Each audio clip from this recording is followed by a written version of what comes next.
warbixin ku saabsan diyaaradda magaalada Hargeysa oo dawladda Soomaaliland dib u habeyn iyo casriyeyn ay ku sameynayso diyaaradda magaalada Hargeysa iyo kaaraha oo ku yaala hotel Baar Hargeysa ayaa waxa ay ka mid yihiin taariikhaha gaarka ah ee ay leeyihiin shacbi weynaha Soomaaliland. haddaba waxaanu mikrofoonka la dhex qaadnay shacabka magaalada Hargeysa oo aan wax ku weydiinay sida ay u arkaan dib u habeynta iyo dhismaha ay u sameynayso xukuumadda Soomaaliland taalada daljirka dahsoon ee diyaaradda magaalada Hargeysa. waxaana ka mid ahaa afkaartii shacbi weynaha magaalada Hargeysa.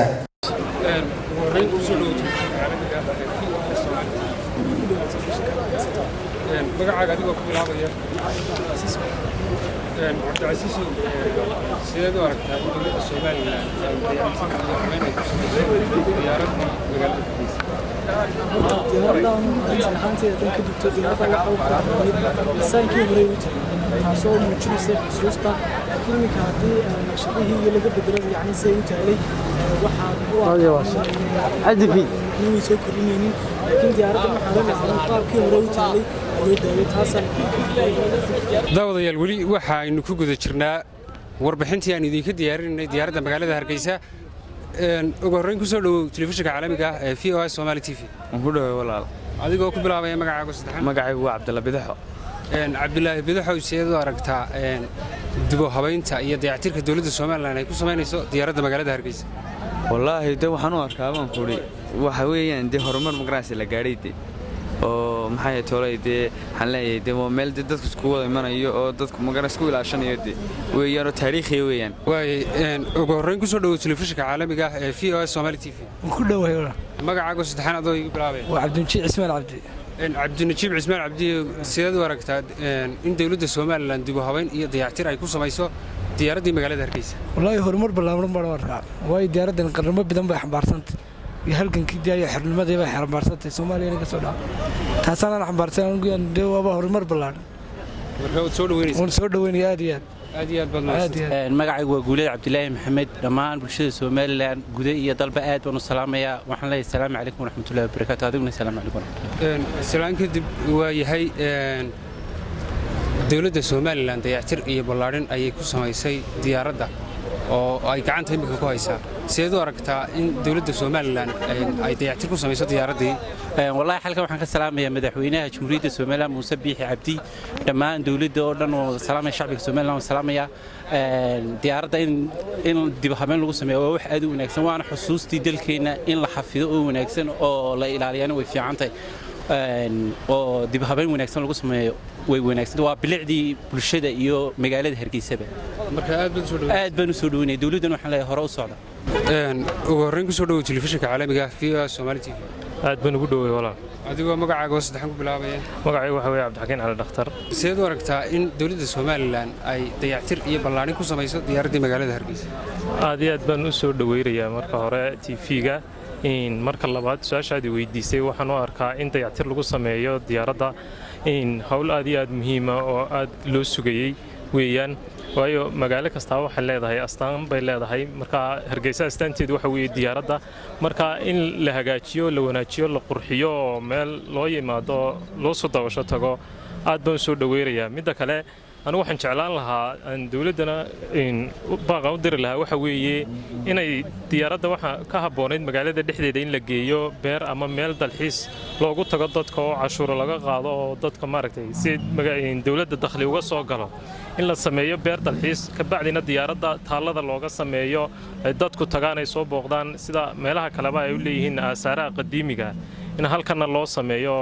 meelo badan looga faa'iideeyo. marka aad baan soo dhaweynayaa in diyaaradda dib u habeyn loogu sameeyo taallo qurux badan loo dhiso dadka iyo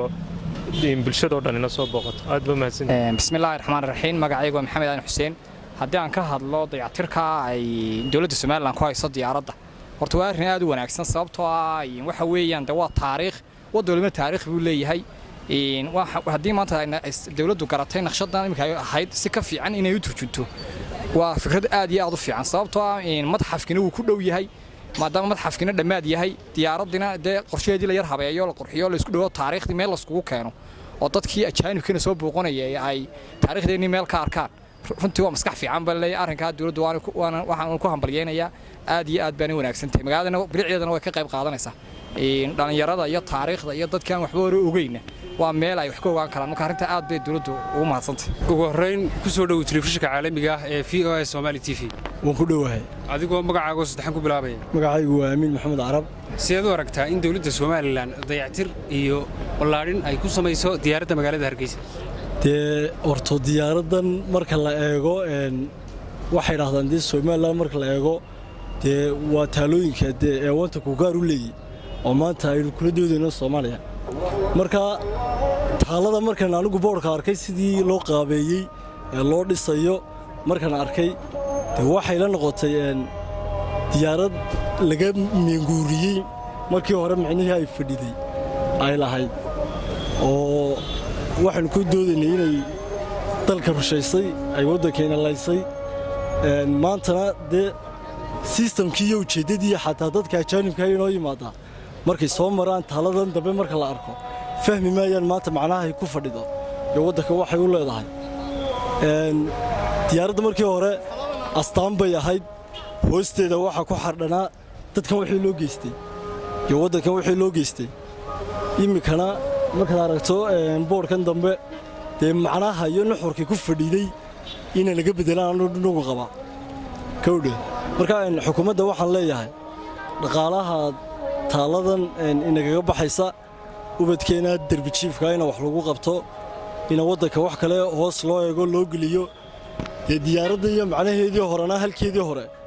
ayay ku qurux badneedo astaanta sawirradii iyo wax kastoo in loo geystay halkii hore ku yaaleen ina sideeda hore loo daayo aynu adeegsantahay miig moogtay 29 oo ay wadeen moogtay calooshiisa u shaqaystayaal iyo qaar kale oo ka dhicin diyaaraddaasi in dib loo hagaajiyo dadku isugu yimaadeen aad bay wanaagsan tahay laakiin marka meesha la hagaajiyo waa in isla diyaaraddii lagu celiyaa haddii laakiin laga dhiga sagbad waxay noqonaysaa taalo ka mida taalooyinka adduunka sida tii moogtay ninkii naylan oo kale hitler oo kale moogtay maxaa la dhahaa sayidkii oo kale kuwa noocaasay noqonaysaa markaa dooni mayna inay noqoto taalo laakiin waa inay noqotaa tu ka turjumaysa jiil kasta oo kaca inuu ku hamiyo hadday 21 ugu qaraaceen inaanu ku qaraacno tu nuclear sidataa oo nuclear ku rakiban marka ayaan laga bedelin baan leeyahay haddii laga bedelo waxa isbedelaya aspect of people aragtidii dadweynaha ay ka haysteen dhalinyartii dambe ee jiilkii dambe ee dhashay iminka 3 decade baa lagu jira ama 3 waxay tobnaad 30 sanadood oo waddanka lagu jiro intii dhalatay iyo 10 sanadood ka horeeyay 40 jirkaasi diyaaraddaasi markuu arko wuxuu ku hamiyay difaaca dalka sidii loo xasuuqay awowgii moogtay iyo moogtay adeerkii iyo ayeydii iyo eedadii iyo moogtay walaalihii sidii loo xasuuqay ayuu fahmaya laakiin haddii dhagax laga dhigo he doesn't know waxa jira badan oo moogtay imkana dibadda inaga maqan waddan kastaba ha joogaane markay soo noqdaan xitaa jiilkaasi afafka kala duwan ku hadlaya ee la yidhaahdo diyaaraddan waa diyaaraddii idin duqaysay waxa ay iyaga lafsigoogu interpretation bay samaynayaanoo turjumaan fara badan oo afaf kala duwan bay ku qorayaan in hargeysada maanta dhisani ay xabaalamar noqotay oo diyaaradda lagu dumiyey marka ayaan dhagax laga dhigin diyaaraddeeduna ha lagu celiyo ranjigana ha loo jidiidiyo marka ay moogtay inoo gaadhan iyadoo moogtay ti ka yar jidiidsan oo moogtay ama moogtay baynu tul dhigi doonnaa yaan marnaba laga dhigin dhagax sidaasaan anugu aaminsanay falsafada isbeddel maxaa imanaya haddii ay dhacdo in laga dhigo sabadoo kale oo tii hore ee aan la saarin diyaaraddii hore ee iminka agtiina taalla tusaale ahaan waxaa dhacaya marka uu arko inan yar oo 20 jira 15 jira 18 jira 20 jira ayaa midba mid kale oo aan waddankaba u dhalanba oo moogtay ina soo booqday diyaarad meel saaran waxay u psychological ahaan moogtay waxay samaynaysaa wax la yiraahdo amazement attractive nacame wuu yaabaya wuu fajacaya wuxuu oranayaa what is this buu oranaya waa maxay waxaan buu isweydiinaa diyaaradda halkan u taala waxa la oranayaa waa diyaaraddii siyaad barre moogtay